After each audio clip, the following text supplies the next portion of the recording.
All right, guys, welcome to another episode of the Range Time Podcast. My name, for sure, 100% without a doubt, conclusively, is Isaiah. Are you sure? I'm meant to double check. And my name is not Cisco.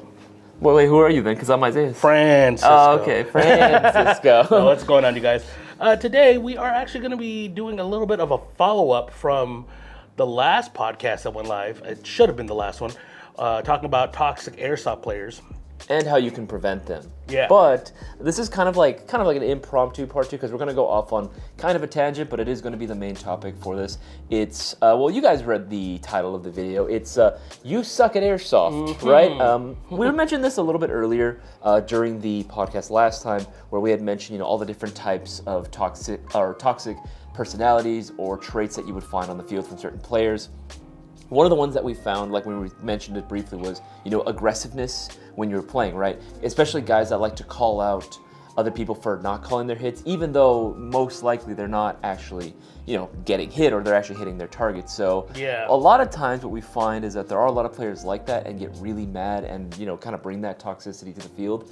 But in reality, it's mainly because they suck. Right? Like, that's the best way we can go ahead and describe it. Yeah, it's a gap in maybe skill and knowledge of what, not just themselves, but what their gun is capable of. I like to call it a grasp on reality. Yeah, so, it's something that we want to talk about. Do you suck at airsoft and how you can get better? There are quite a few times where I see questions like, how can I become a better airsofter? Actually, one question that I see a lot is, how do I become a professional airsofter? And there isn't really a professional airsofter in a sense, because we actually talked about this during the live stream. I don't know if you were a part of it, but I remember me and the boss, we were talking about it, like, how there are professional athletes. Yeah, of course. Right? They do it as their profession. I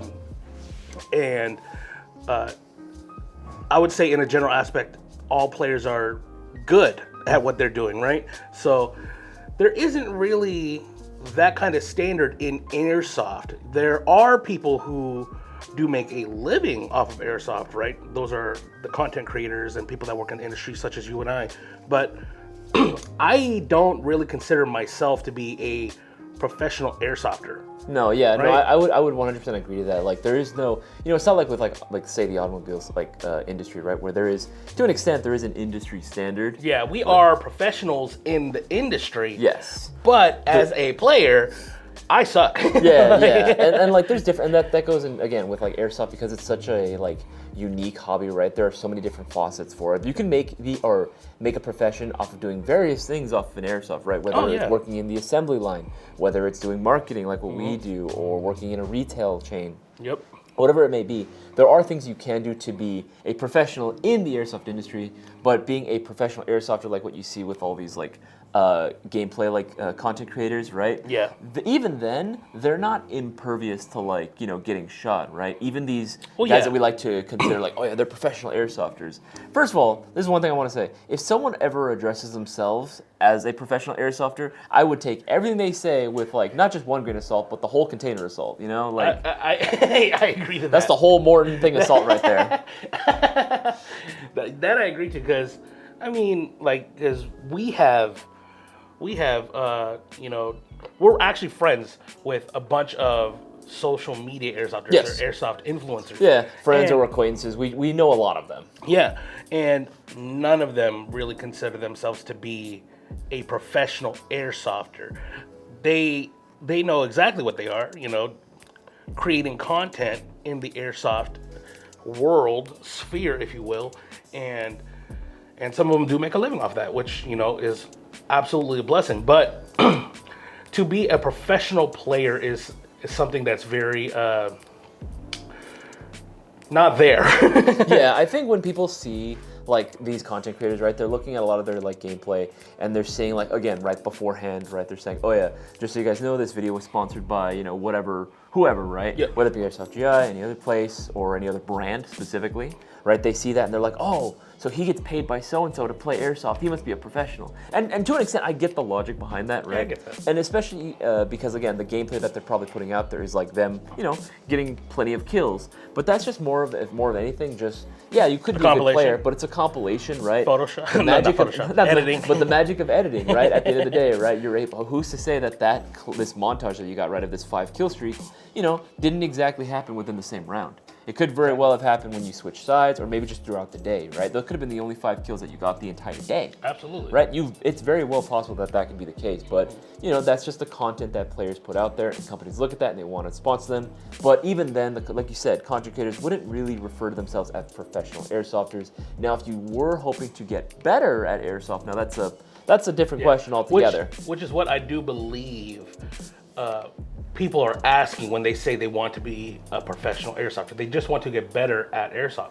And there are plenty of ways that you can do this and improve upon. Like even myself, even though I've been playing for I don't even know how many years, there are still things that I improve upon each time I go out, things that I learn about myself, learn about my limitations, my gun's limitations, what type of gear helps me be more efficient on the field.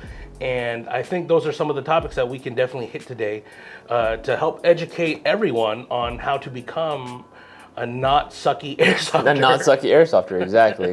I mean, here's the thing, and even like take what we're saying too with a grain of salt as well, because man, like even though I've been playing for 13 or 14 years. I know you've been playing for that plus like a few more, right? Something like that. Something like that. We've been playing around. We've been playing around for a while, right?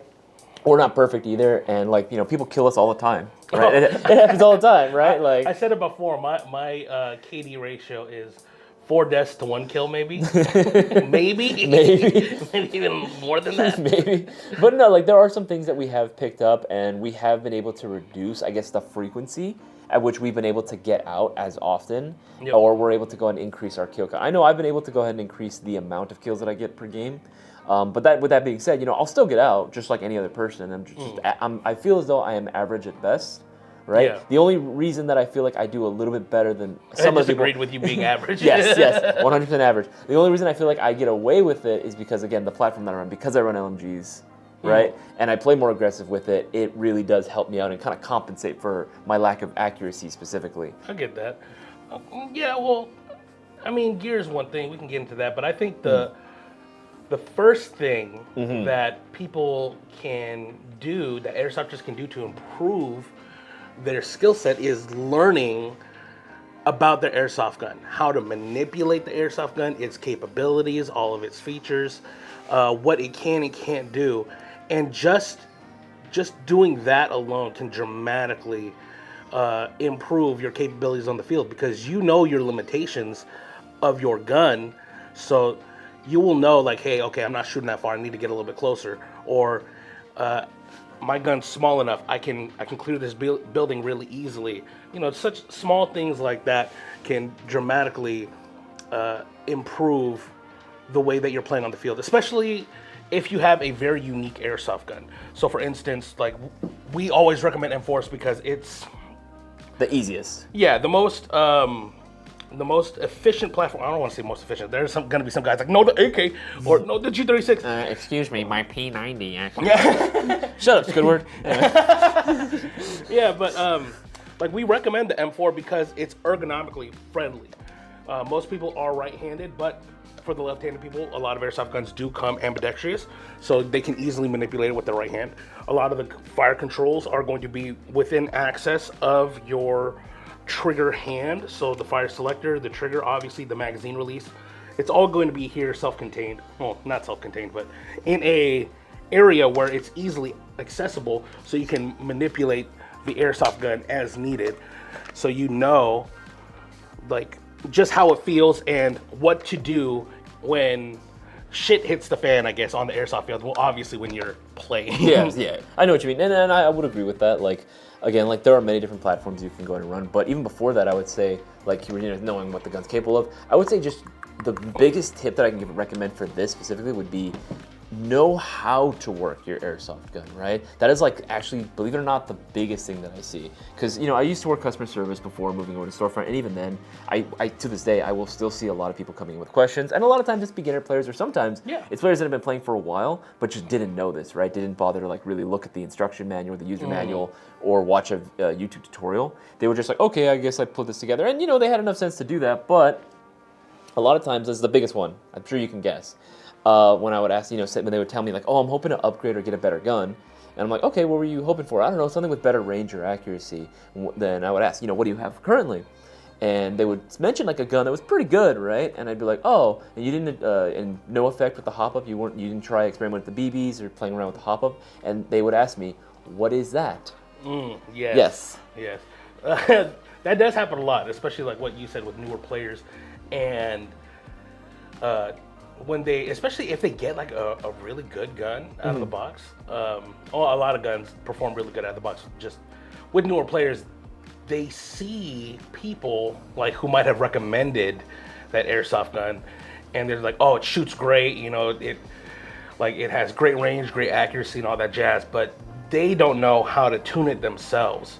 So adjusting the hop-up unit is definitely one of those things that is easily overlooked upon a ton of airsofters. Back when I started airsoft, hop-up was never really explained to me, and still a problem today, actually. You'd be surprised how many people come into the store, because we always try to make it a point to teach all of our, especially if we hear that you are a newer player, we make it a point to try to go ahead and like explain how to use the gun itself. You're coming in for an education, my boy. Yeah, you're coming in for an education, right? Like at the end of the day, I want to make sure that you like leave, at the very least, even if you don't leave with an airsoft gun, you're going to be leaving with the knowledge and the confidence to be able to work an airsoft gun, or at least understand how an airsoft gun works. But you'd be surprised at the amount of people that come in who would go to other shops, right, and just have absolutely no knowledge of how to actually even work or even plug in the gun, or plug in the battery into the gun itself, right?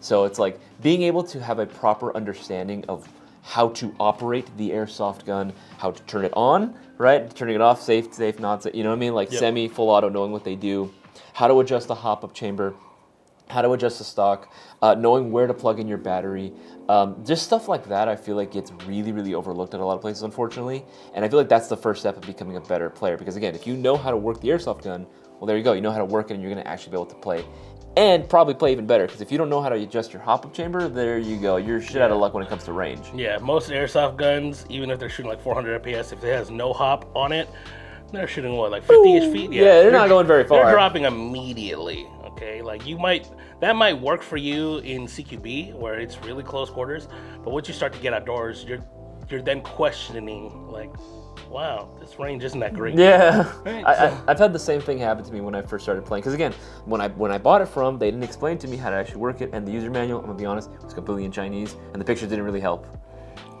Yeah, I've had that experience right? too. Yeah, but before we continue, guys, don't forget we do have our summer sales going on right now at airsoftgi.com, where you can save up to 25% off site-wide with no coupon codes needed. It's automatically there. They're already pre-discounted for you to take advantage of, and we do have automatic free shipping over $179 and rewards store credit, and the shopping spree giveaway that you can enter if you spend $20 or greater. Not only that, we have coupon codes that are available for use right now. Use coupon code GEAR to get up to 20% off all tactical gear that you see online. You can also use coupon code 20BD for up to 20% off all accessories. So that can apply to, I'd say, grenade launchers, pec boxes, optics, flash hiders, tracer units, magazines, BBs, batteries, chargers. It'll apply to all of it. And coupon code 20th, 20TH, will give you 10% off of everything available at airsoftgi.com except the shocker deals and mystery boxes. Why the shocker deals? Because those are the best discounts that we can already give you, so you can take advantage of those without having to use a coupon code. So yeah, definitely would be the number one thing would be just know how to actually work the airsoft gun. Yeah, absolutely. Again, take a little bit of time. If you can read the manual, especially if the manual is legible to you, absolutely read all that information. That's something that I like to make a point of for everyone, especially getting started, because there's information not just about the airsoft gun, but about the warranty, the type of battery that you should be using, all that type of stuff in the manual. So take advantage of that, and obviously do a little bit of research as well. Look up different reviews, people using the gun, so you can kind of know what to expect. Now, when I say that, you have to take that with a little bit of grain of salt, because some people might have upgraded their gun without saying it on camera. and that can be easily detected by like your performance, their performance. Another thing too that people like think overlook is that, you know, at the end of the day, a lot of these content creators, when they're putting this content out there, a lot of times they are sponsored. You know, they'll say they have, I mean, it would be nice if they disclose it, but I know that there are some content creators that will not disclose what their relationship is with either the retailer that they got it from or even the brand itself. But, you know, at the end of the day, it's not their fault. You know, they're getting paid to do a job, but a lot of times they will push a product that, you know, might not always be the best, right? That sometimes it can be a case where it's like, hey, you know, my company's telling me I got to push it, so I got to push it, right? And they'll make a video about it. That's one thing too to keep aware of as well. One thing I would say, and this kind of goes in line with kind of like research. Let's assume that you already bought the gun, right? Mm-hmm. You already bought the gun. Once you figured out all the different controls, then I would say before even bringing it to a field, if you have the means, like if you have a backyard or someplace, or a friend's backyard, someplace where you can play with it, just start playing with it on your own, right? And just kind of seeing how it works and how it feels. That way you get a feel for the airsoft gun itself, right? Yeah, that definitely goes hand in hand with learning about your airsoft gun.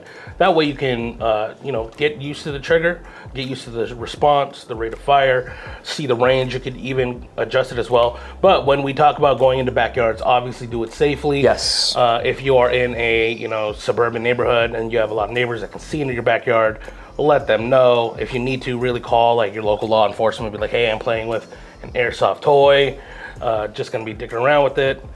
You know, do all of that so you don't get in trouble. But if you do have like the means to have like a lot of land or access to a lot of land, not even your backyard, and really test its capabilities, you can use that opportunity to adjust your hop-up unit, you know, even zero in your iron sights. So you can just practice with it. Set up maybe a couple of cans. Like when we were doing the shooting challenges, we were telling people, you don't need to buy fancy man-sized targets and stuff. You can easily use like a cardboard box, draw like a few circles on it. Maybe the bully that's bullying you at school, right? You can just draw their face on there. Yeah. It's good therapy.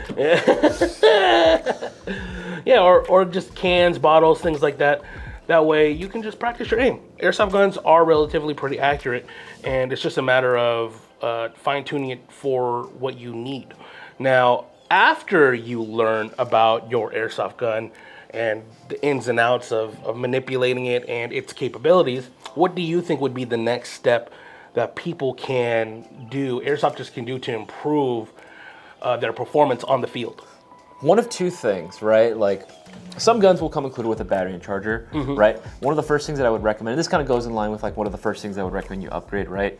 If your gun did come included with just like, you know, your basic 9.6 nickel hydrate battery and a, you know, standard wall charger, one of the things I would say is just get like a good quality LiPo battery, Okay. right? Maybe something that'll last a little bit longer, something a little bit nicer quality, right? And something that'll charge faster too. Yeah. Getting a nice smart charger, that would be one thing that just in general I would recommend. Because a lot of times, you know, when players bring their stuff onto the field, they'll want to go out and bring a charger too, maybe to go out and charge in between game sessions, right? But if you were to fully discharge a nickel hydrate battery, it's going to take a while for it to fully charge in between game sets, right? Versus a LiPo battery where it's like, you know, when you take your lunch break, the LiPo battery more than likely is fully charged by the time you get back from your break. Yeah, that's true. Right. LiPo batteries do charge faster. But honestly, I would say, no, it's okay. I was going to say the other thing would actually be play around with the different BB weights. Oh, yes, definitely. Definitely play around with different BB weights. We've talked about that before. In a general sense, the heavier weight BB that you use, the more accurate it is, but the less range you have. So play around with what you, with what weight BB that you want to use or should be using, quote unquote, for your comfort, what you think gives you the best performance.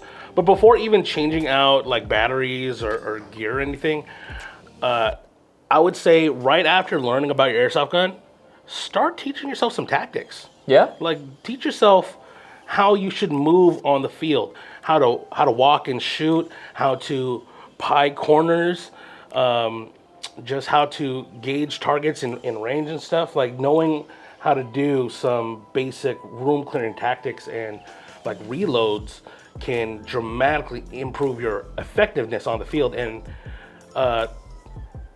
I guess limit would be the correct word. Limit how often you die, because in a sense, right, if you're doing all of these tactics correctly, you shouldn't get shot.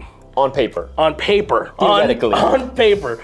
But it's not like movies or what you see in like crime documentaries where like like there are bank robbers held up in the safe, and you need to clear the building to get in there, and it's a pretty linear like building. No, there are different hallways, windows, shrubbery, just different angles where you can get shot, and you got to think that the enemy team is gunning for you. And you have to imagine as well, the enemy team is doing the exact same thing you do. A lot of times in movies or other various forms of media, we do see that there's like, maybe they don't show a really good job of like, or the opposing force, right, is like maybe not as well armed. Maybe their equipment is not as good. Or they're not as trained. Or they're not as trained, right? They're just standing still. If you guys ever watch those like old 80s, 90s action movies, right, like Commando with Arnold Schwarzenegger, there's a lot of dudes that are just standing still as they're shooting blindly, and all Arnold has to do is just with an Uzi, right? Yeah. He kills them all, Yes. right? What are you doing? They're like, don't do NPC behavior. Actually, have a little bit of tactics, right? I mean, that's a valid term for it, I would say. Absolutely, I agree to that because I remember when I first learned how to properly pie a corner, it dramatically changed how many times I got shot. Was it those old Magpul videos, the Magpul Dynamics videos? Actually, you know what? I call those the Bible of Airsoft. But I don't think it was that. I just remember seeing like something about tactics. I watch a lot of like different mindsets and like different tactics to use in different scenarios. And the first time I learned about pieing the corner, I've actually like slowly like moving the corner and taking a slice out of the pie. For those of you guys that don't know, it dramatically increases your odds of survival because by doing that, you are slowly scanning, surveying the area that you're about to go into, versus the way I used to do it was and just immediately move over. Oh, hold on, I gotta fix my microphone. I apologize. So, but basically what it does is that like it allows you to go ahead and actually see and like have your gun up ready to shoot, right? And you're getting a vantage point without giving too much of a profile away to the enemy that they can go ahead and shoot, right? Because you don't know what's going to be behind that corner. It's actually funny you said that. You know where the first time I actually learned pieing the corner was? Do you remember that old show on Nat Geo was like Gangland or something like that? When they would talk about all the different gangs and stuff. There was one episode in particular where they would do this one dude who had like a modified SKS, right? And he modified it for full auto, and he's getting in a firefight with some cops, right? And the security footage shows that he's like properly pieing the corner and everything like that. And they're like, wait, why does he know how to do this? He has training. It turns out he was a former Marine. I knew it. Thankfully, though, I think the cop that like got into a firefight with him was Army as well. Okay. So he recognized that and he's like, oh shit, this guy's actually like he knows what he's doing. Yeah. So then he knew how to take him down. Yeah, he knew how to take him down. Yeah, that's actually, it's honestly somewhat of a mind game too. Yeah. Because if you're going up against someone that's really skilled, you kind of have to play chess with them, like by yourself on the field. Because like, okay, I know he's good. If I were in his situation, I'm shooting from right here, he'd probably move right there, or vice versa, coming up like on the spot with different scenarios, kind of like the anime character that freezes time in that moment. Yeah. And it's just like, okay, he could do this, or he could do that, he could do this, he could do that. I should do this to counteract that. What is this, freaking Death Note, man? Yeah, right? I'll take a bite of this potato chip. I love that meme. Yeah. And doing that, of course, adds a little bit more complexity to the game, but it also helps improve you, because I do think this is something that can be translated outside of Airsoft. Like, just trying to plan things out, especially like something like, let's say you're going into an interview. Try to think about the questions that they might ask. Think about different responses that you would have. How would that sound to you versus how would that sound to them? Have a little bit of foresight. Yeah, exactly. And learning these type of tactics can definitely improve how long you survive in the airsoft world. So one thing we talked about was pieing the corner, being able to manipulate around like a doorway or just trying to survey an area, like maybe the corner of a building, right? It's blocked off like this and you're standing right here. And you're just slowly working your way around until you're parallel with that wall. So then you had already cleared that entire area, so you don't have to worry about it. Regardless of what techniques, I think ultimately can be boiled down to like just this kind of mindset. You don't know what's on the other side, right? That is kind of like the mindset that I always like to have whenever it comes to playing. I know that there's a lot of guys that have different tactics. One tactic that I see a lot is like pre-shooting. Oh, right? yeah. Yeah, which I have mixed feelings about. I understand that, like, yeah, where it came from. I understand the use of it in paintball and even in SpeakeUB. I understand that, right? Yep. And to an extent, it is a valid tactic. I don't always agree, and I don't like the idea of using that because, again, like you said, you don't always know what's behind that wall or behind the corner. Who's to say it's not a friendly, right? Yep. What, it was his fault for being in the way? No, right? You always got to check. But I understand where that comes from. But that's the right mindset to have in general.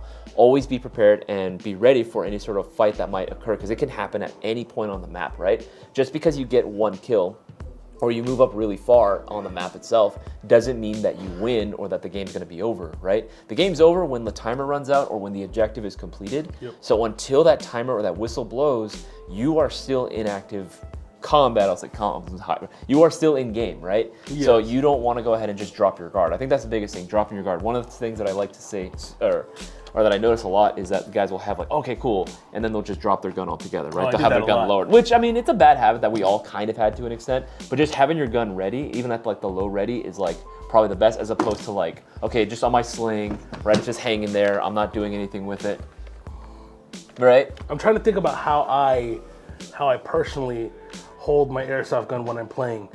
I would say when I play indoors, I do more of a high ready, Yeah. so I could snap.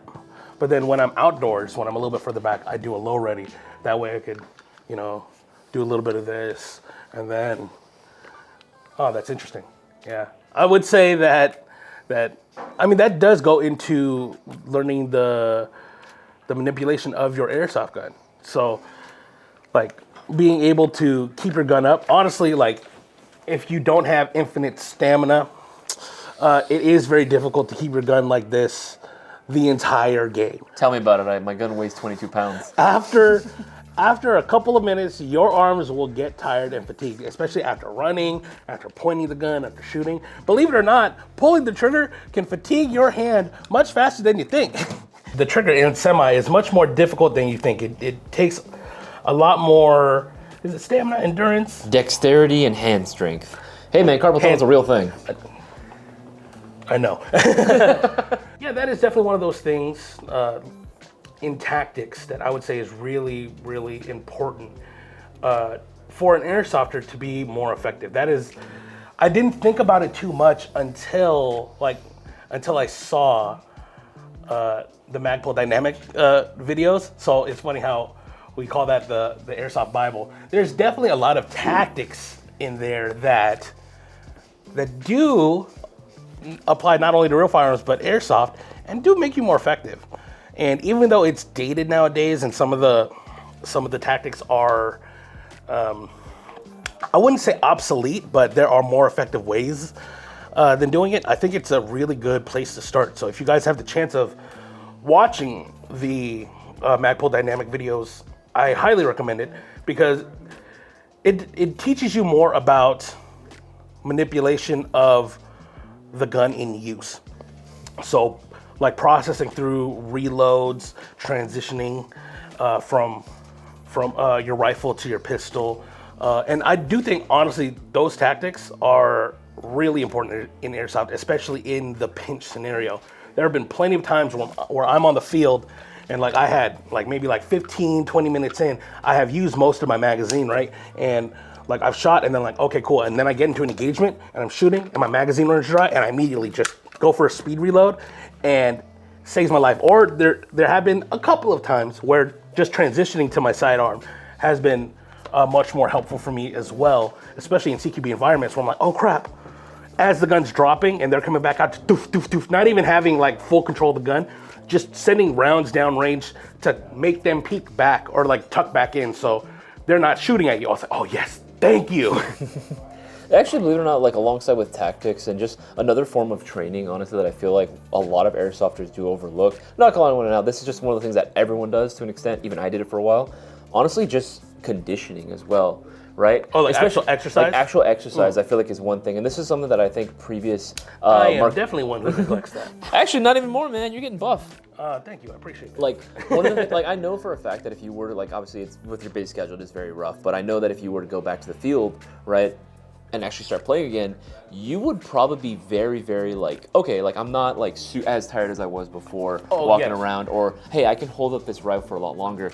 I do it a lot because I have, again, I run LMGs. I run really big, bulky, heavy-ass guns. He needs these guns to run his guns. I need guns to run guns. But no, like, and playing around and being more aggressive with it, like, is helpful, but it's really taxing on the body. Like, it really exhausts you, especially if you're playing out in the sun, where like the heat just drains your energy so quickly. Yes, that is 100% a thing. Shout out to my boys in Texas that deal with the heat all year round. Y'all are just actually built different. Yep, built different. But like being able, and this is not gonna say like, oh, you need to be in shape to do airsoft. No, fuck no. Airsoft is like accepting towards any type of like player. Should be. If anybody says you need to be in shape, hello, right? Yeah, this man stacks bodies and he's still like, you know. I appreciate that, but not as much as he thinks. But like at the end of the day, like being able to carry around and like have enough endurance to carry around your rifle and your gear and your kit on you for longer periods of time is only going to do you a service, because you're not going to be as tired, you're not going to be as winded, and you're not going to be as slow on the field. Being able to have enough energy to run fast as needed with your kit on you is like a really, really big step that puts you, I would say, above like at minimum like 50% of other airsofters, right? I honestly agree to that. Now, as you guys know, there's been a period of time where I didn't really work out. And for some reason, even though I am definitely overweight, I'm strangely athletic, where I can continue to be active, where a lot of people my size and weight would start to fall off a little bit behind me. But I will say, since I started working out and doing either basic cardio or weightlifting, since I started doing that and then being able to play both the BB Wars that I have this past year, I noticed on the field, like, I'm keeping up with everyone. I'm at the front line. I'm not taking the small breaks on field that I need to catch my breath as often. Not saying that, like, I'm immune to getting winded or not, because I definitely get winded, but I'm definitely able to stay active longer. And honestly, I'm really glad that I did start working out, because it allows me to enjoy airsoft better. And not just airsoft, but things that I would do normally. I have more energy to do, instead of having to worry about like, oh, I'm gonna be tired halfway through the day, like stuff like that. So I would say that is something, if you are able to do, slowly work at it. You don't need to go balls to the wall, because that's honestly what I did. I go 7 days a week. Dude, I feel that, like 6 to 7 days. Like, and 7 days is the goal, but most of the time it's like, okay, barely able to, if I can barely just get a minimum is 5, ideally 6, ideally would be 7. But no, I get that. Like, even just doing, like, and someone said this to me, like, even if you're just walking, right, 1 mile a day. If you're just walking 1 mile a day, right, maybe if you want to increase that, right, get a backpack and just fill it with a bunch of heavy stuff, right? Walk a mile every day with like a heavy load, and yeah, you are going to be in like a lot better shape. Give it like a few weeks, right? Yeah. That's just actually, that is something that I did as well. Before I started working out, I would walk around with like the weighted plate carrier, and I would do that like daily for not like in public, weeks. Right? Oh no, not in public. Oh, okay, okay. I was about to say like, I'd be here or at home. Okay. And at home, I would like do like basic calisthenics, jumping jacks and stuff. I have a stationary bike, and honestly, that didn't really help. I'm sitting there just moving my legs, so it was pointless for me wearing that goddamn plate carrier. But no, yeah, just like if you're able to, not even like wearing it the entire day, but if you do decide to be somewhat athletic, you don't need like a plate carrier. Like what Isaiah said, just get a backpack, fill it up with like books or just something a little heavy to add a little bit of weight, and that's weight training for you. That's helping you increase your endurance, your stamina, your strength, and it definitely will improve not only your gameplay but your quality of life. Yeah, I would say 100% would approve of that message. But are there anything else that you would say, like maybe potentially a player could do to better prepare themselves or help them be not such a sucky player or be a better player? That's very interesting. So I would say, we did cover tactics, and maybe it comes down to, at this point, since we've done everything what the player can do on their side, like physically, maybe now it's a matter of like, okay, what type of equipment they should be getting to complement either their airsoft gun or the gameplay. Okay, I would agree to that. But I do have to stress, and I think you would agree with me on this, that your gear does not make you a better player. Your gun does not make you a better player. Exactly. If if you spend hundreds, if not thousands of dollars toward all of your airsoft gear and you do not have the mentality or skills to use said gear, you're still gonna suck. Yeah, 100 times 0 is still 0, player. Without the proper fundamentals like kicking in, you're not going to be anywhere near as effective as you could have been, right? No matter how good of a gun you may have, right? So it's simply by buying the most expensive airsoft gun, right, on the market, does it make you a better player if you don't actually know how to properly use it, right? And dare I say, even if you had that, right, the person who practices their fundamentals more, who puts in the work, right, as far as being a little bit more in shape, and like again works on their tactics more, even if you were to give them like a low power AEG versus someone who just started, you know, who's maybe around the same experience level, maybe watched one video and then decided to go out and buy the most expensive airsoft gun, I would put my money on the low power airsoft gun user. Oh, absolutely. So here's the thing that I would throw my 2 cents in.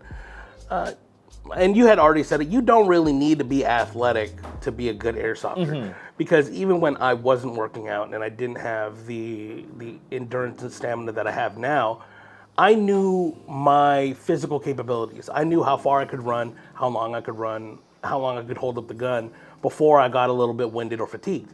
And I used that to my advantage. Be like, okay, cool.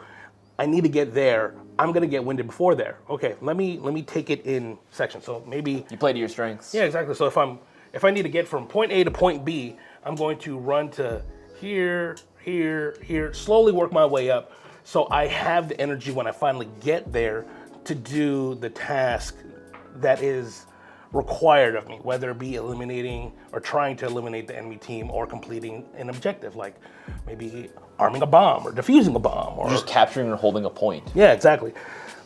So you knowing, again, this just circles back around to you knowing your airsoft gun and your capabilities will only add or only be multiplied when you start adding accessories that can help improve your performance. So for instance, one thing that I am a huge advocate on is learning how to use your airsoft gun with iron sights. I would 100% agree to that as well. We've said it before, time and time again. It takes skill for you to be able to line up the front post with the rear notch, whatever it may be. If it's the pistol, you know, you have the V cut or whatever with the front post, or the circle dot, whatever it is. It takes a little bit of time for you to adjust your head, get your gun lined up for you to be able to line that up perfectly. And when you do that over time, you build a muscle memory. So when you're doing it, it slowly becomes more natural and you're much more faster to line up your sight. And then once you become proficient at that, then you add an optic onto that. Then it becomes much faster versus just going balls to the wall, immediately buying an optic and trying to learn how to play with that. If your optic goes down, then you need to rely on iron sights. You are at a disadvantage because you're not used to having to line up your iron sights. Versus the other way around, you learn it, you run the optic. The moment you see the dot, you just put it on target, start shooting, it makes you that much faster on the field. Not only that, like every optic is like, depending on the style, right, it's always gonna have a different function and different purpose and application for it, right? Like using a short dot, even though, yeah, you're gonna have that fundamentals of like, okay, being able to go ahead and line your iron sights, and it can definitely help when you do upgrade to an optic. Not all optics function the same way, right? And they're gonna specialize in very specific use. You can pretty much use any optic you want, right? At the end of the day, you can put whatever you want on your airsoft gun and bring it to whatever field, theoretically, as long as it follows the FPS rules. But you can use whatever accessories you want, but that doesn't mean that's gonna be effective in those environments, right? Knowing the, like, I guess environment is one thing, right? But just doing a little bit of research as well, kind of like what you did with your airsoft gun, trying to figure out what's gonna work best for you, figuring out what type of optic will work best for you, and actually getting the practice in with that said optic, right? Because just because you slap it on there right then and there doesn't mean like, oh, now I'm a sniper, right? That is not. I know I've met plenty of people, again, when I was young, that did that in my friend group that tried playing airsoft. That would. What do you mean? My M4 DMR shoots just as far as the sniper rifle. What are you talking about? Stop! Stop it now! Get some help. Stop it! Get some help. But no, like being able to understand, like, okay, I know I want to play at more of a distance from my enemy, maybe I need an optic that can help me with that, right? Yes. And then again, you get into that whole rabbit hole of like magnified optics, short dots. Maybe you want to go with like an actual like rifle scope if you wanted to, right? Again, there's all different types, or maybe the inverse, right? Maybe you're more of a like you like to play a little more aggressive, maybe up close and personal, more CQB is your style. Maybe going with a simple reflex, right? But something would help in that regard. It's just a matter of like again knowing what you want, because if you don't properly prepare for that or plan around that, what can end up happening, you buy yourself an optic that you thought it was the most expensive one or it looks the coolest, you put it on your airsoft gun, and you're not going to know how to properly use it because you haven't practiced with it, right? Your first time bringing it on the field. Or you're just going to end up getting like a bunch of issues where it's like you just can't properly line it up, right? It's just not going to be comfortable, or it's going to be completely useless. At that point, you've just spent money on a very expensive paperweight. I agree to that. I think a lot of people that get started in airsoft, what we have said previously is they'll get started from playing like Call of Duty, some type of video game. Mm-hmm. And in a first-person shooter, when they press the aim button, it immediately lines it up perfectly for them, right? So they're just, oh, I can do that, and it'll immediately just present it.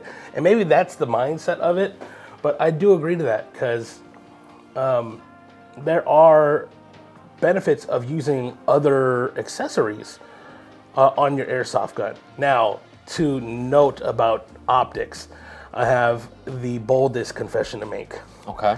I'm about to judge you really hard right now, yeah, but it's absolutely. okay. So you know how I run short dots a lot. Of course. My short dots are normally set at max magnification. Okay. That's for me to be able to actually shoot accurately at range. That's probably majority of the time that I'm using the optic. Other than that, I'm just point shooting, meaning I just know my airsoft gun very well, where if I point in the general direction, just aim at that, I can shoot and do the speed software where I'm just like shooting and aiming in. But a lot of the time, especially more closer engagements, I can point shoot and hit center mass really easily without having to aim down the optic.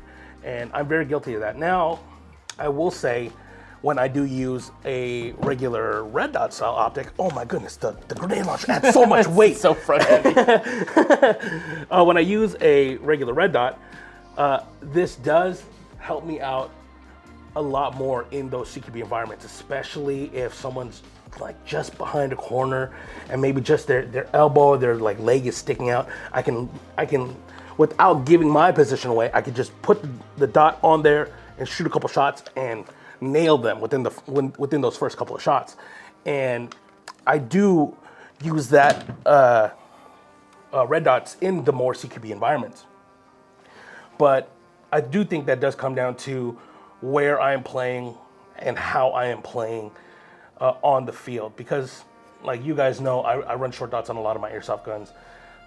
Because if I needed to, and it's funny because I say that, I haven't really ran into the issue where you need it. I have needed to move down to the lower magnification, because I don't want to say I'm good at point shooting, but it's just more reflexive for me.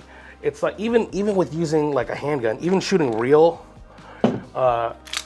handguns, I noticed when I did that USPSA competition back beginning of 2021, I think it was 2021, yeah. I forget, that when I got in front of a target, I just pointed. I would try to aim for like the smaller targets that were a little bit further away, but if it was a man-sized target, I'm just pointing center mass, shooting, and I'm hitting it. Actually, you wanna know what? That really bit me in the ass, because there was this one target that was split in half. So it was a man-sized target, right? Mm-hmm. And right down the center,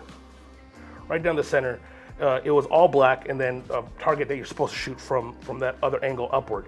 I shot dead center on the fucking line. Oh. I was like, they're like, yeah, no, these ones are in the A zone, but these are like not DQs, but these don't count. Yeah. Yeah, I was like, fuck. Damn it. Fuck. You want to hear? You know what? Okay, so you made that confession, but now I got a confession for you. I do the exact same damn thing. Here's the thing. I like to run, if I don't run like any sort of like red dot like this, right, or any sort of like my hollow sights, right, yeah. I'll usually run L-cams. That's my favorite optic, right? Yeah. Isn't your L-cam broken though? One of them is. I was like stuck at 4 One times, of my 4. One of my 4 L cans is broken. It's stuck in the 4 times magnification. Yeah, okay. So which honestly is totally fine, right? Yeah. That's actually my favorite one because that's the one that Taylor gave me actually. Well, see, you want to know what's funny with the L cans? They have the iron sights up top.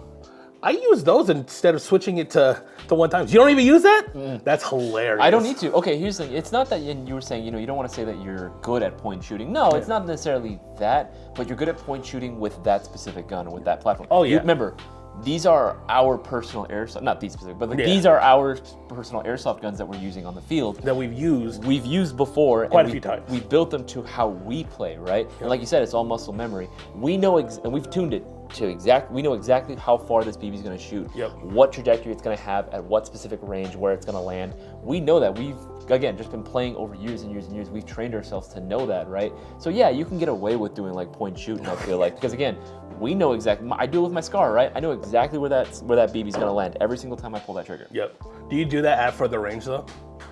And the range? No, at further range, at further distances. Yeah, I mean, if at further range, like if I'm at a Milsim event, right, then yeah, 100%, I'll use my L can right at 4 times, right, just to. But I use it more so also in like more of when I'm in a reconnaissance position. If I'm part of a recce team, we'll go out and just try to like build an observation post, just trying to keep tabs on the enemy movements and stuff. I'll use that just to kind of keep like, okay, what's he wearing? Okay, keep an eye out for this guy. He looks like he's in charge, right? Yeah. Okay, I get that, but that's very specialized because. You do have your LMGs, you do have like your DMR. What do you run on a lot of your like regular M4s, just basic like red dot or like hollow sights? Usually I will run like hollow sights or like a red dot of some kind, right? I have done the T1s as well. I actually really like the T1s as well. Yeah. There are drawbacks with that design, but I still like it. Oh yeah, absolutely. That is definitely something for every type of optic out there, specifically red dots. So there are typically 3 styles of red dots. So on here you will see that there is, if you want to hold it up for me, this is what would be considered more of a tube. Even though it's not a tube, it's a block. It's a squared tube. Yeah, it's a tube style optic where the dot is being projected inside and it's very simple, very easily used. Then there's going to be reflex style sights where it's 1 pane of glass and it's being projected without a housing. And then there's going to be holographic sights where they are being bounced off of like a succession of mirrors to be projected onto the glass. And each of them have their pros and cons. Like holographic sights, there's something called parallax with real firearms, like the way you move your head and the way you're looking through the glass. If you're looking at a slight angle, it could not actually be zeroed. With zero parallax optics, wherever you're looking through the optic, as long as the dot is where you want it to shoot and you pull the trigger, your shot should end up where the dot is pointing. With tube optics, they suffer from parallax, and that's the drawback of that. And then with reflex sights, they work very similar to tube optics, but because they are using only 1 pane of glass, your field of vision is much bigger. I would say the downside with that, with like the reflex, so I think we mentioned this before, is that for whatever reason, they're the easiest one to shoot at with an airsoft BB. Like constantly, always recommend using a BB shield, which we can sell at airsoftgear.com. It actually qualifies with use coupon code 20BD because it is an accessory. That's right. But it's not just for reflex sights. I recommend, we've talked about it before, I recommend. Oh, for everything. Yeah, like a lens protector on every type of optic, even like magnified optics. Now with magnified optics, there are 2 different, or actually technically 3. So there are the LPVOs, or low power variable optics, that give you the lower magnification, anywhere from like 1 or 1.1 up to, I've seen them go up to 10 times magnification now. And then there are rifle scopes, which a lot of people will think is like a sniper scope. That's normally on average, like you'll see like a 3 to 9, but then that can vary as well. Those ones have different style of tubing and lenses. And then there's the fixed magnification ones, which are usually prism style magnifiers, where you can't adjust them. Those ones fixed in position. Yeah, you'll see those in like the flip to side magnifiers or in ACOG style scopes. But things that you need to be wary about with the different style of scopes is the eye relief. How far back does your eye need to be sitting, or does your head need to be sitting for you to actually see a clear picture through the scope? If you're a little bit too close, you'll get this bubble effect where like it's just moving around, and then the walls, the edges of what you're seeing are black. If you go too far back, you'll get the same type of effect as well. Yeah. You kind of just want to position your head perfectly so the picture is filling the entire lens that you're looking through. It's nice and clear, and you can easily distinguish the reticle. Yep, and that's another thing. The type of reticle too. Is it just a standard cross? Does it have the mil dots? Does it have the post with the arrow or the dot? Does it have like the rangefinder in there? Like, there's multiple things that you want to consider. Smiley faces.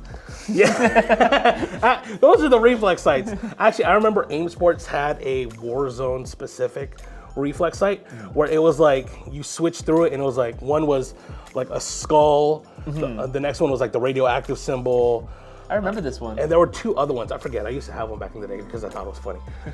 But yeah, it all depends on what you're using. But when it comes to gear, Isaiah, what accessories do you think make you a more effective player? Usually for me, as far as like another piece, because we've gone over optics, I would say another one would probably be, this one might be a little bit smaller, but I feel like it does help a lot, and we've covered it as well. Would probably a foregrip. Oh yeah, hands down. If that wasn't your second choice, I don't know what I would have told you. You would have judged me. Yeah, hard. I would have judged you hard. Honestly, I would argue that this should be the first accessory that you get for your airsoft gun. Okay. Because it allows you to get more control over the airsoft gun versus, just running it like a C-clamp or however you hold it if you do one of the old rifle like holding techniques or whatever. Having a vertical grip gives you more options to hold your airsoft gun. Now, I've said it before where I use vertical grips more like a hand stop, where I'm still doing a C-clamp, but just tucking in my hand into the corner there. It allows me to pull the airsoft gun tighter into my shoulder and get more control over it. That way, when I am pointing and directing the airsoft gun, I have much more control versus doing one of these where it's a little bit more loose in the grip, if you will. Even hand stops or barricade stops. Honestly, I think a vertical grip should be what you should aim for, because it can be used as a hand stop and a barricade stop.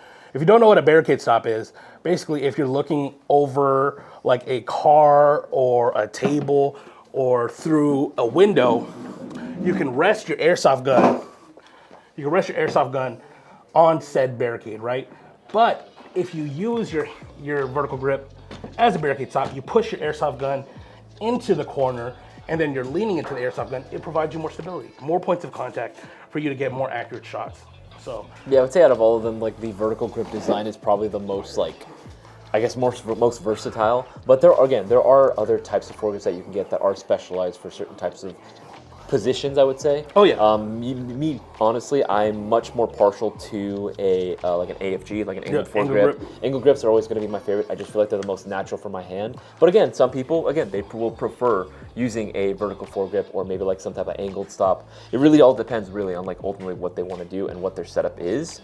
But there are pros and cons to either or. But one thing I would say too, just one little tad bit of information: know what type of rail system it's meant to mount onto. I definitely agree to that, because that is one of those things that you should consider on how you hold your airsoft gun, how you are manipulating your airsoft gun, because like adding an accessory like this will directly impact how you're effectively using the airsoft gun, right? Mm-hmm. If you are using an angle grip, it puts your hand at or your wrist specifically at a more comfortable position. So to try and demonstrate an angle grip, so like if you're holding it this way, your hand is kind of bent forward and it's pretty uncomfortable. An angle grip just slightly cants your hand at a more comfortable, natural position so you can easily direct the gun. And that does make you more fluid in your movements. And using a hand stop, literally just basically a fin coming out. Think of like this vertical grip, but like chopped here and chopped there. So it's literally just a nice little... I think the word you use, fin, is like the best way to describe it, right? It's just a little fin that just, like the name suggests, it stops your hand. Yeah. And that's it. Think of it like a barricade stop for your hand. Yeah, exactly. And that could be used differently as well.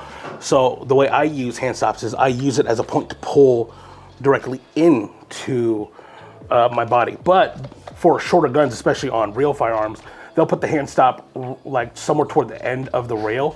So when you put your hand there, don't go past that point because I might get burned by gases or something. So I've definitely seen that methodology used for hand stops as well. And honestly, if you put a vertical grip up there, that's obviously weird. Don't do that. Yeah, you know what's one like thing I've noticed, and I actually kind of like whenever people will get like kind of like those like hybrids between like an angled grip and like a vertical grip. You know the ones I'm talking about, right? Where it's kind of like a vertical grip, but it's kind of like canted towards one side.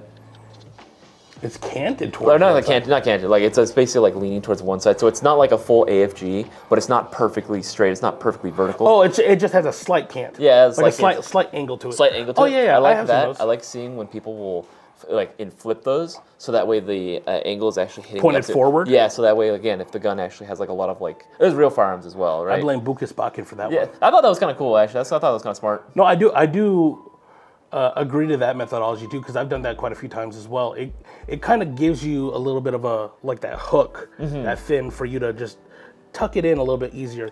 Versus if it were angled this way, when you're pulling it, your hand can slowly move downward and off the grip. Versus the other way around, when it's angled this way, when you're pulling it, you're only pulling toward the corner, the inside of the grip, which is just keeping you more secure.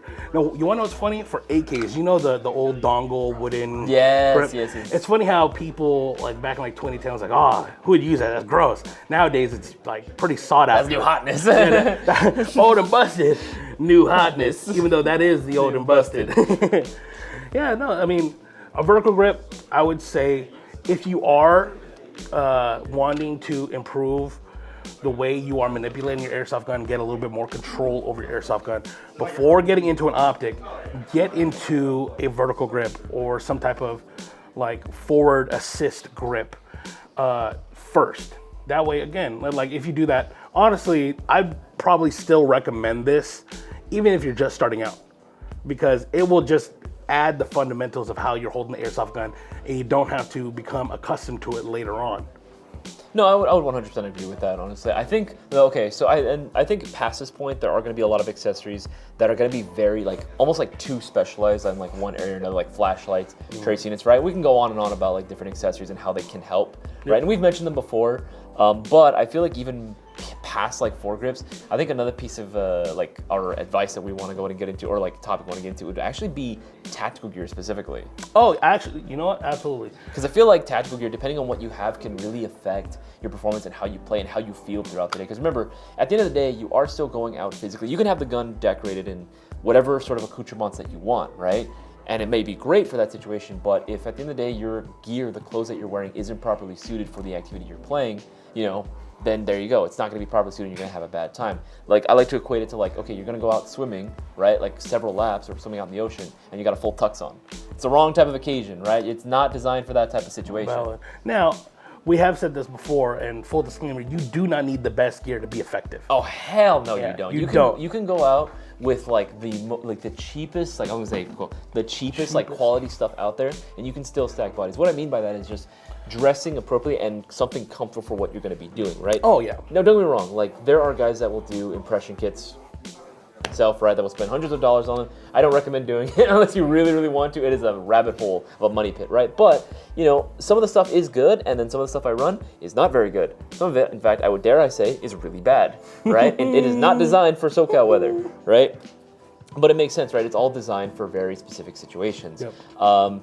You can get yourself like a really, really like nice, cheap setup as far as tactical gear for a very, very low price, and it can be used in a multitude of different environments and different play styles, right? Like the number one thing I think I want to go is clothing.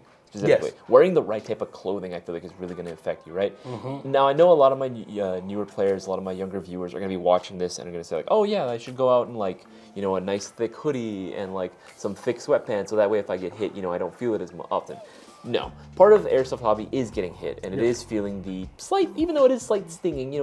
It's not that bad, right? It's just a nice pinch. Just a nice little pinch, right? Again, this is a hobby where if you can't handle the like pain, just a little tiny pain from a little plastic BB, then honestly you probably shouldn't be playing airsoft, period. Right? It is what I'm gonna say it is one of those things I feel like people need to grow up and just like, hey, live with the fact that you're gonna get hit. As a new player, don't we recommend to players, right? Like, hey, you're going to get hit. Just accept the fact that you're going to get hit. You might not be the best player on the field, but you're going to have a lot of fun doing it. Yeah. Well, so with that, I don't know if it's really a sense of growing up, but more of getting over the fear of getting shot. Because of course it's gonna sting a little bit. Like when I first started off, I never wanted to get shot. I just wanted to shoot. But you're going there for the chance of getting shot and to shoot other people. It's only fair that the people you're shooting at Get to shoot you back at you. Back, right? So maybe more getting used to getting shot. So typically what I personally recommend, if you have no gear at all, just like regular clothing, if you can optimally get yourself, or if you have it available, a decent pair of like hiking boots. Hiking boots or like some type of comfortable running shoes that is decent for handling the outdoors. Nothing like meant for urban only. Yeah, like something with ankle support so you don't roll an ankle, something like that. Ugh. And then for pants, I typically would recommend like some type of like khakis, like pants. Something that's, functional, more maneuverable, has some pockets where you can carry stuff. I would even say, to add to that would actually be any type of pants that actually offer a little bit more flexibility. Yes, absolutely. Now, if you don't have that available, you can get the job done in jeans. I have done it plenty of times. There are even, PMC military contractors that just wear jeans on a daily. That'll get it done. One of my kits, right, that we do it for our team is like literally just red shirts, blue jeans, right? Yeah. That's like part of the kit. But even when I use jeans, I'll actually go for like more of like the flexible denim stuff. Believe it or not, you can get that for dirt cheap. Target. You know where you can also get it with a discount? Walmart. GI. Oh, that's right, baby. the Condor Cypher pants. I forget that those were a thing. Actually, yeah, are actually really good. They're comfy. Yeah, they are. So they actually have like the elastic like jeans, like denim, which is very comfortable and actually like are very flexible and help you be able to maneuver without being like hung up. You like I have plenty of jeans where like if I bend a certain way, it just tightens up. No, man, if I bend a certain way, or if I like bend over or spread my legs too much, they are going to rip. Because he got a fat... No. I wish. I'm working on it. No, yeah. But something a little bit more flexible. If I don't know if I would recommend joggers or sweatpants. Kevin plays in joggers. I believe that. Yeah. I mean, you can, but it depends on the heat and how thin those joggers are. Yeah. No, he goes with generally the thin ones. Yeah, I would say like, like the workout like track pants. Yes. A lot of those are actually like, especially depends on the one you get. Like I love my Adidas, right? Going with like the thinner, like more breathable material, that is a godsend when you're playing out in the sun. Actually, I have seen a lot of like indoor players. They'll wear like the Under Armour like compression skin tight stuff, and then just wear like shorts over that, and that obviously makes them more maneuverable. Would I recommend that in an outdoor field? Maybe not. I would say if you're gonna do that, maybe wear some like knee pads. Because again, if you're taking a knee right out in the outdoors, right, there's no telling like what you could put in your knee on, like whether it be a piece of metal or something, right? And let me tell you something. I played the Airsoft war in shorts, and running through brush is not a good time. That you'll end up with so many scratches and cuts. It's not a good time. I've played with shorts without knee pads too. Let me tell you. Yeah. Learn from my lesson, people. Part of one of my kids, one of my kits, the roadie kit, where I wear the short shorts. Oh yes. Like every time I go through the brush, like half of your thigh is exposed, my guy. Yeah. Like every time I see him, I'm like, oh, that's gotta suck. Especially the way you play, and I'll see you like run directly through like a thorn bush. I'm like, oh, I know that sucked. Just in the heat of the moment, I don't feel it too often, and even if I do, it's like, I mean, fuck it, just keep going, right? Yeah. I'm here to play. I'm gonna play. I'm not gonna stop, right? But no, I wouldn't recommend wearing like short shorts in general, unless you really are like an absolute fucking Chad, right? That doesn't give a fuck. But normally, I would just say comfortable pants, and then as far as the top. Again, we at GI carry a bunch of different like clothing options, right? As far as tops, shirts, but just something that is breathable and lightweight. Yes. If you really want to prevent any sort of like what's the term? Welts, yeah. Any sort of like welts from forming. It does help to have a long sleeve, even though it's not like 100% like foolproof. Yeah. Right? Like having some type of like long sleeve, breathable material, like Cisco said, like any sort of like compression shirt, that'd be very helpful. Because again, it is hot, and even if it's not that hot, you're going to get really warm because of the adrenaline going through. You're playing in the middle of the day, right? You're gonna build up body heat. Oh yeah, absolutely. Well, one thing I would say to like something you're wearing up top, even if you're wearing something long sleeve, it may not prevent welts. whenever I wear like one of my like combat shirts that have like the ripstop fabric, it's relatively flimsy, and like BB's just energy passes right through it, and I still get like pretty welted up. But be wary, because like if you wear a thicker sweater and it's like 110 degrees in summer, that's a good way to get heat stroke. Don't do that. Me personally, there have been many a times where I go to the airsoft field literally wearing what I'm wearing right now, a regular shirt and some shorts. I'm like, all right, let's play. Throw on like a chest rag or my plate carrier, get my gun, get my face gear, and I'm like out and playing. And I'm just a little bit more mindful, like, okay, I'm wearing shorts. I'm not going to be running through these bushes, but I will be able to communicate a little bit better. And that comes with the experience of being able to play, or been playing as long as I have been playing. So, I mean, granted, if I am really sucked into the game, into the scenario, I'm like you, I don't care. I'll run through whatever to complete an objective. And I'm like, oh wow, that was a really bad cut. There have been plenty of times. Why am I bleeding? No, it's the, where am I bleeding? Where am I bleeding from? Where am I bleeding? Where is this coming from? Like, just checking everything. Do I still have everything?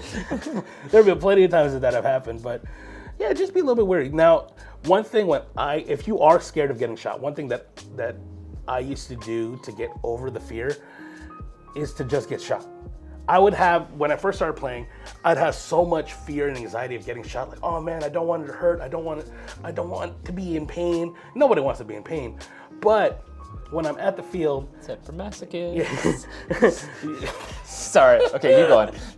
When I'm at the field and I finally get shot for the first time, I'm like, like, ow, that hurt. Okay, I get over it. Okay, that wasn't that bad. Then all of a sudden, hey, like you remember, okay, it didn't hurt that bad. That's the worst that's gonna happen. Let me put in some work. Just expect to get shot. It's the easiest way to get over it. And to wrap it all up, it all comes down to just a matter of like wearing something that's comfortable, wearing something that's breathable, nothing too thick, because again, heat stroke is a thing. There actually, I don't know if you weren't there at that time, but there actually was a time where Taylor, he had decided to go full kit on a day where it was 104 or 105 degrees at Wildlands, and I had to drag him back to the field because he had heat stroke. He passed out. We had to strip in the middle of the field. Oh, dude, that's nutty. That was terrible. So don't do that. So don't do that. Make sure you're wearing something comfortable and breathable. But that also comes down to now I guess the last piece of the clothing would be plate carriers / chest rigs. Yeah, your actual tactical gear. Yeah, the actual tactical equipment. Now, I know we've talked about this before, and we obviously just said you don't need to run the most expensive gear to be effective. But when you are getting your airsoft gear, be mindful of what you're getting. Yeah. Think about, like now, okay, let's say you did all these steps first. You learned how to manipulate your airsoft gun. You learned different tactics. You accessorize your airsoft gun. Now think about how your gear should complement how you manipulate your airsoft gun. Meaning, how do you reload? How do you position the gun? Different things of that nature. So, like let's say you wear a sling or you want to use a sling. How should that sling be worn on you? What type of sling should you use? Should you use a 2-point sling, a 1-point sling? If you're daring a 3-point sling, and how will the gear that you're wearing affect how the gun is sitting on you? Right, that's one instance. How do you reload? Are you the old style where you eject, insert the new magazine with your fire control hand, or are you a little bit more modernized where you're manipulating with your quote unquote offhand, so you can keep fire control on the gun and just easily manipulate and get back up and running? Not only that, also, how much more equipment do you need on your person? Absolutely. Are you a type of player that likes to go out and burn through magazines quickly? Okay, that's one thing to keep in mind. Is there any other piece of equipment that you might need on you? Do you need to carry a flashlight on you if that's the case? Do you need to carry, I don't know, binoculars? I mean, that's not too many people do, but like, There's a period of time where I carried a binocular. There you go, right? So if you want to go out and be a spotter for someone, right, that could definitely be a thing. Or how many grenades, right? If that's another thing too, if you want to carry on your person, or anything else really at the end of the day. Those are all things you have to think about when it comes down to like, okay, what type of carrier, what type of system do I need? Because again, just going for the most expensive thing that you find isn't always going to be the best decision. It'll be probably a very nice piece of equipment you bought. Yeah. It'll probably be very cool, right? And if anything, you can get a discount at airsoftgi.com right now when you use coupon code GEAR for 20% off, right? But with that said, Just to get the plate carrier, cool. Now you got to get the pouches. What type of pouches do you need? How many of those set pouches do you need, right? Magazines, grenades, any other pieces of equipment that you might want to carry on you. And even then, if you go with a plate carrier, for example, that's more weight and more bulk that you're carrying on your body. While it does offer more coverage, right, I would say, like, again, to protect you from, again, guys, it's 6mm, grow over it, right? But, it is still more coverage on your body, right, if you really don't want to get hit. But, again, it is more bulk that you're carrying on your person versus a chest rig where it's a lot lighter, right? It's like depending on the one you can get, it can be just as I would say modular as a plate carrier, but it doesn't offer as much coverage. So if you really don't want to get hit, maybe the chest rig might not be for you. But since it's less bulk, less weight on you, it's a lot lighter and easier to run with, especially if you're playing out in the sun. Yep, keep you it's more well ventilated as well, so it keeps you cooler. And those are definitely things that you want to consider. Also, once you have decided on, like, let's say how many magazines you want to carry, the type of gear that you want to carry, think about the positioning on your person. Do you want to run maybe even a battle belt to help accentuate your skill? So, like for me and Boaz, we really like using battle belts because it's somewhere where we can, what I consider my quote unquote first line, where I easily just like get magazines into the gun. And actually, one thing that I should recommend to everybody, especially if you carry multiple magazines, dump pouch. Yeah. Dump pouch. Now there is a lot of philosophy. There's a lot of ideas and thoughts behind Philosophy. Felicity Jones. There you go. Wait, who is that? Actress. You sure right. There's a lot of different thought process about how you should do things. Like, with even just reloading, it's not as simple as eject the magazine, pull out new magazine, insert it into gun. It's, okay, eject the magazine. What do I do with the ejected magazine? When should I store said magazine? Where am I going to store that used up magazine? Will I put it back into the pouch? Will I put it into a dump pouch? Do I need to cycle all my magazines forward and then put that one in the very last pouch so I don't accidentally reload an empty magazine? All these different thoughts that come into mind that easily get overlooked. And honestly, this becomes a huge consequence, right? It may seem like, oh, this is all, like, these guys are all just like spitting out ideas, but here's the thing, this is exactly what can happen on the field. Because let's say you go in, all gung-ho without planning all this shit out, right? You go into the field and you're trying to change mags. Now it's, wait, where do I put the magazine? Would it be faster if I put it here, where I got it from? Do I need a dump pouch? All this stuff, it requires a little bit of foresight on your end and kind of knowing how you play.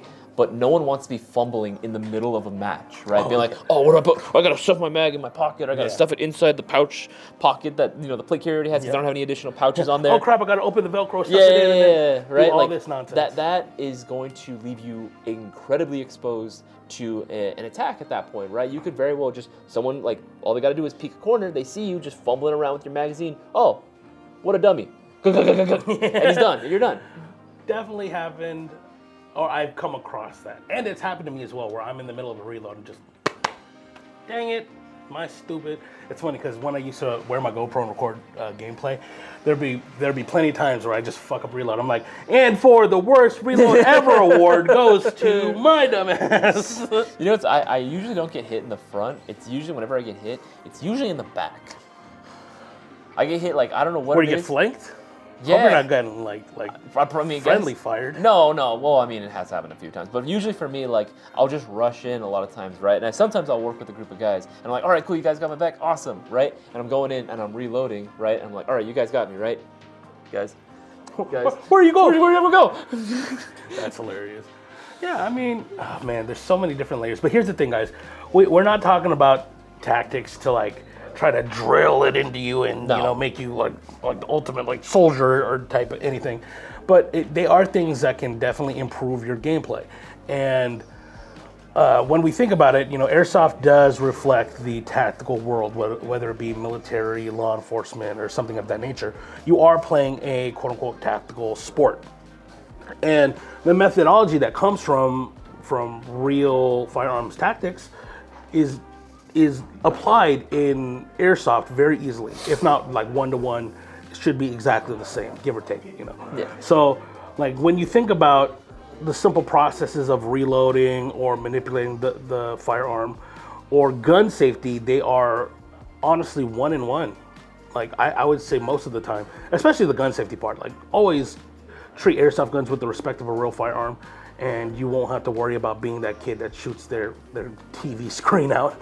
Or even just treating it like a real firearm. I mean, obviously this is going a little bit off tangent, but even just treating it like a real firearm is like probably the best piece of advice that we can give like to anyone right at the end of the day, because no one wants to go out and get caught and like be casted on freaking like CNN, right? Like little boy caught today playing with airsoft gun and shot dead by police officers, right? We said at the beginning of this podcast, if you're going to be messing around with your airsoft gun at home, especially in the backyard or something, please be responsible.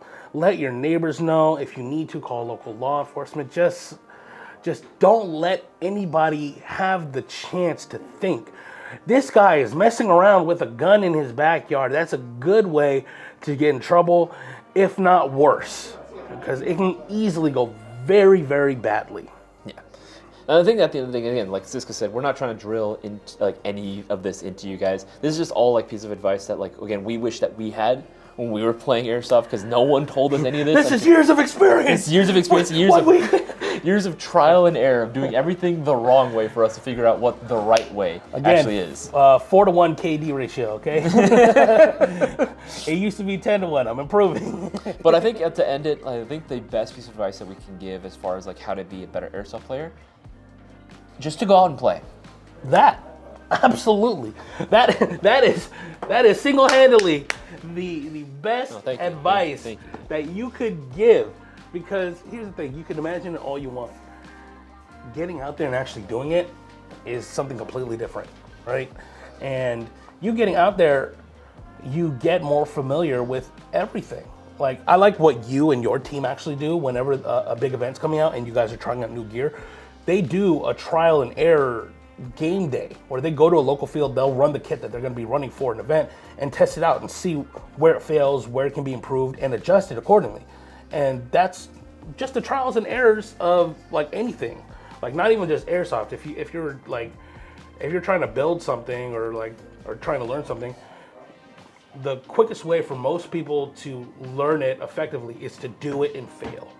Do it and see where it can be improved, where it can be fixed, where it can be changed, and that will inevitably make you a better airsofter. And don't worry about like messing up or failing, right? Like it's like friggin' Dark Knight, right?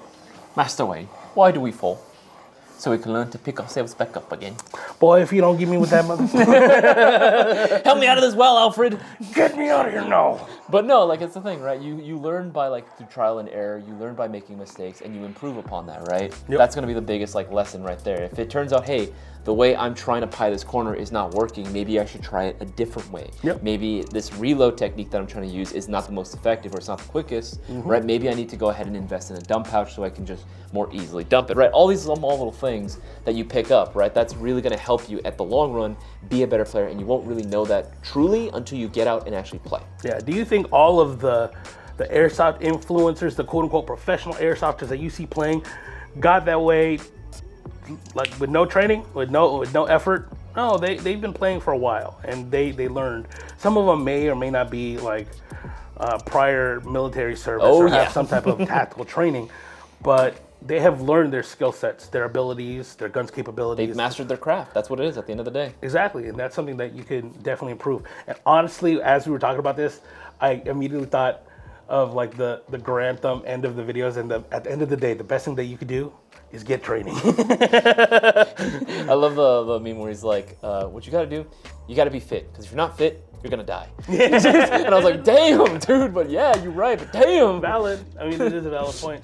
I mean, I'll argue it, obviously, but I think it was meant for like a real like world scenario, but like, oh, of course. Yeah, but like, you don't think I would survive in a real world scenario with this? I think you would. I remember we check out our our Doomsday loadouts. Remember?